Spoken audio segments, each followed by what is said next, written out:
नमस्कार, no politics में आपका स्वागत है और मैं हूं राजू सिंह। आज 20 सितंबर है।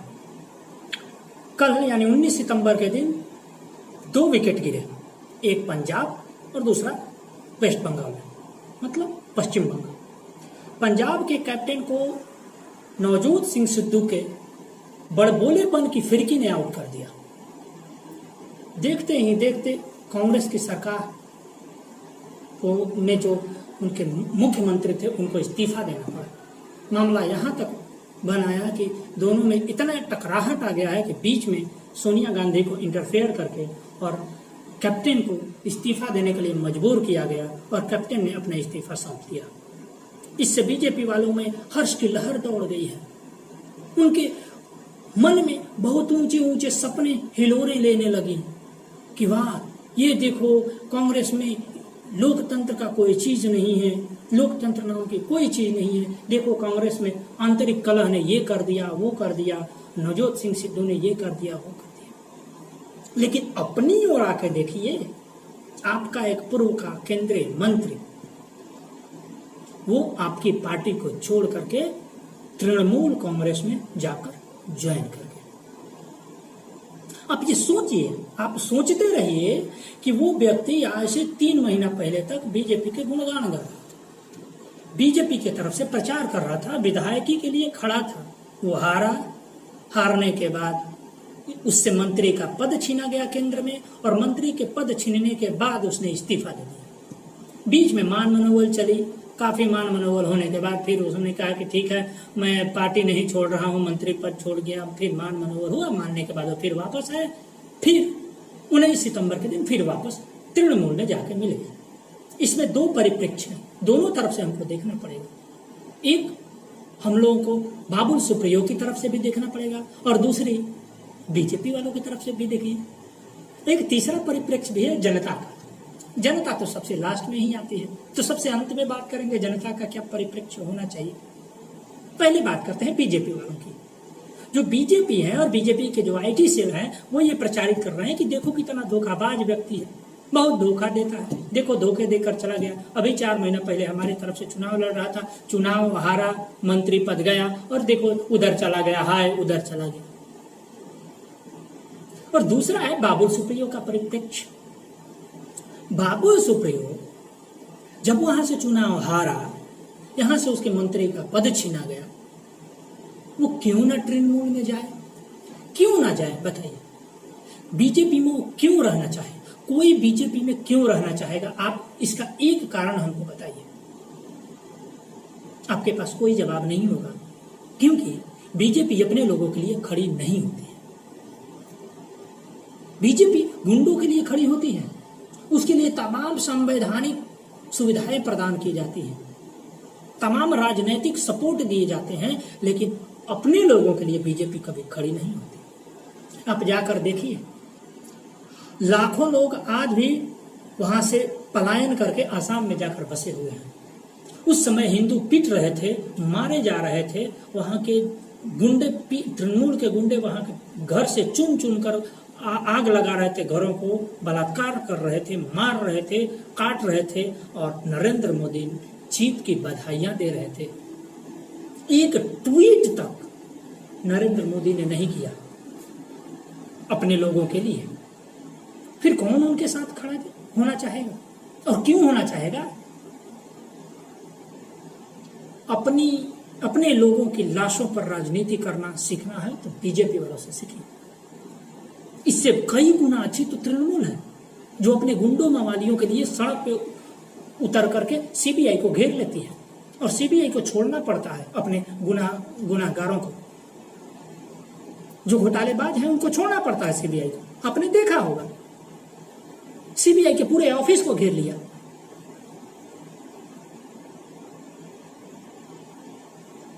आपके साथ कौन खड़ा होना चाहेगा?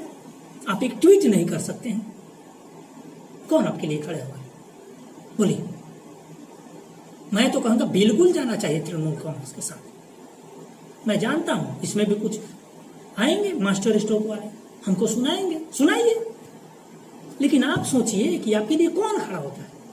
वो एक गुंडा के लिए खड़ा हो जाती है, आपके जो सो कॉल्ड जो महामहिम है वो आपके लिए खड़े नहीं होते, एक सही आदमी के लिए खड़े नहीं होते। जो मारा जा रहा है, पीटा जा रहा है, प्रताड़ित हो रहा है, उसके लिए ट्वीट तक नहीं करते। खड़े होने की तो बात छोड़िए।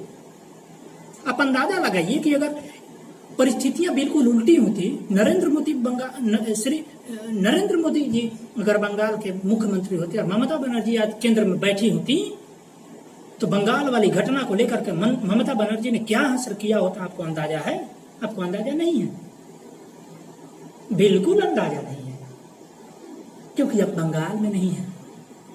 अब बंगाल में रह के तो देखिए, बीजेपी का एक पोस्टर तो लगा दीजिए, आरएसएस का एक झंडा तो लगा दीजिए, फिर अब देखिए। ये होता है खौफ, इसको बोलते हैं शक्ति, राज्य के सत्ता की शक्ति इसको बोलते हैं। आप इसको गुंडा कहिए, मवाली कहिए, जो कहिए, उसकी वही शक्ति है। आपके पास कुछ नहीं है, आपके पास सारी शक्ति होते हुए भी आप शक्ति विहीन दिखना चाहते हैं। आप एकदम निरीह प्राणी की तरह देख करके सिंपैथी वोट लेना चाहते हैं। बस वोट ले लिया, पीछे मुड़ करके घूमे, उसके बाद आप मर जाइए, कट जाइए, आपके लिए एक शब्द तक नहीं बोलेगा आपका राजा। विश्व नेता जो बनना है, बड़े बड़े the queen, wire, scroll, New York times के नजरों में एक स्वच्छ छवि वाला व्यक्ति बनना है जी। आप मरो, कुछ तो उसके लिए कुर्बानी देनी पड़ेगी, आपकी ही कुर्बानी सही। वो क्यों बोलेगा? उसकी छवि खराब हो जाएगी भाई। 80-90 साल पहले, 70-80 साल पहले भी एक व्यक्ति आए थे हमारे देश में, अपनी छवि सुधारने के लिए देश का ऐसे कि तैसा कर गए। 27 लाख लोग मारे गए, शांति का चूर्ण बेचते बेचते। मुझे कहने की जरूरत नहीं है, नाम लेने की जरूरत नहीं है, आप जानते हैं। तो जश्न मनाइए दोनों तरफ से। इधर से बीजेपी वाले जश्न मना रहे हैं कि नवजोत सिंह सिद्धू के कारण कांग्रेस में कैप्टन की सरकार है, और उधर कांग्रेस वाले भी खुश हैं कि तुम्हारा एक पूर्व का मंत्री, एक बहुत बड़ा मंत्री चला गया तृणमूल में। अब बात आती है हमारी और आपकी, जनता के परिप्रेक्ष्य में इसको हम कैसे लें? जनता तो जनता है, उससे नेताओं का भला क्या सरोकार है? वोट के अलावा केवल वोट चाहिए भाई, वोट दे दो बस। आप इससे सीख लीजिए कि जो भी नेता है उसके लिए कोई एथिक्स, कोई सिद्धांत मायने नहीं रखता। आज इधर है, कल उधर है। कल तक बाबुल सुप्रियो बीजेपी में रह करके काम कर रहे थे और आज कह रहे हैं कि काम करने के लिए तृणमूल में जा रहे हैं। इसमें जनता कहाँ है? मारी जा रही है जनता। एक समय अब ऐसा भी आएगा जब तालिबान की तरह कोई दूसरा अटैक करेगा तो बाहर भागने वालों में क्या आपको लगता है? सबसे पहले यही लोग होंगे। इनके आधे से अधिक लोगों की बीवियां, बच्चे तो बाहर में है। फंसेंगे, मरेंगे हम और आप। इसलिए जहां भी नेता मिले उनको घेर करके उनसे सवाल पूछिए, अपने मुद्दों को उनके सामने रखिए। कहे कि ये इसी के लिए हमने आपको नहीं चुना था कि हम पिटते रहे और आप एक ट्वीट भी आपसे नहीं हो पाता है।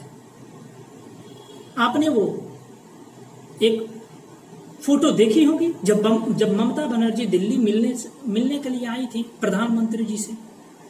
उस फोटो में देखिएगा ममता बनर्जी कैसे तन के खड़ी है और प्रधानमंत्री जी कमर तक झुक के प्रणाम कर रहे हैं। मैं तो बोलता हूं भाई, कमर तक ही क्यों झुके, चरण क्यों नहीं पकड़ लिए? चरण पकड़ लेने चाहिए थे ना। और मुझे अच्छा लगता अगर चरण पकड़ लेते, क्योंकि उनकी वही औकात है। आप हाथी है तो हाथी की तरह शक्तिमान दिखना भी चाहिए। इतनी शक्तिशाली सरकार होते हुए भी इतनी छोटी छोटी बातों पर ध्यान नहीं देती, अपने लोगों को मरने देती है। और जब हम कुछ कहेंगे तो कहेंगे ये जिहादी है, ये वामपंथी है। भैया हम हैं वामपंथी है, लेकिन बात तो सरोकार की कर रहे हैं ना। आपके जैसे चापलूसी में मगन नहीं है, जो कमी करेगा, जहां कमी करेगा वहां उससे सवाल पूछेंगे, जरूर पूछेंगे, उसको रगड़ेंगे। सही करिए, कमी है तो सही करिए। हमको ये कमी दिखती है इसलिए आपको बता रहे हैं, आपको नहीं दिखती मत दिखिए ना, लगी रहिए उसी में, मरने दीजिए लोगों को।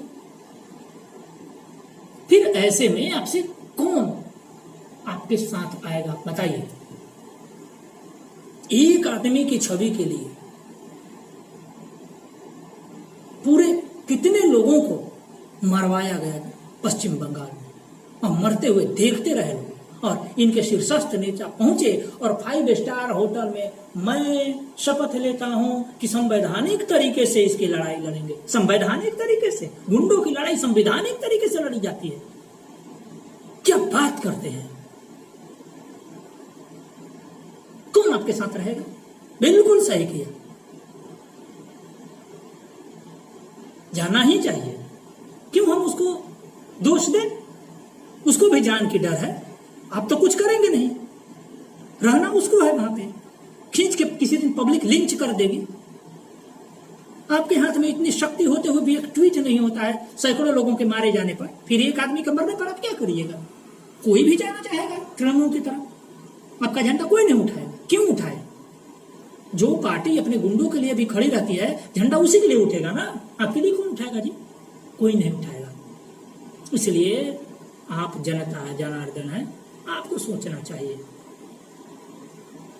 जब तक इन नेताओं को ऐसे ही छूट दे के रखिएगा, ऐसा ही होता रहेगा। आप पिटते रहेंगे, सामने वाला लोकतंत्र की चाशनी में आपको डुबो डुबो कर मारता रहेगा प्रेम से, एक ट्वीट तक नहीं करेगा। ट्वीट तक गुंडों और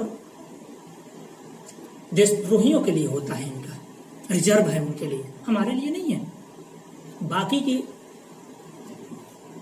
जो शक्ति का प्रदर्शन करना तो बहुत दूर की बात है,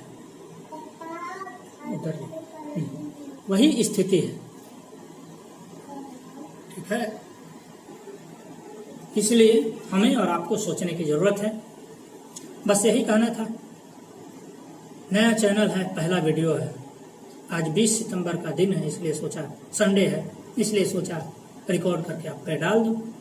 अपने विचार कमेंट करके हमको बताइएगा, और कहने की जरूरत नहीं, आपकी इच्छा हो तो सब्सक्राइब करिएगा, लोगों तक शेयर भी करिएगा। नमस्कार, जय हिंद।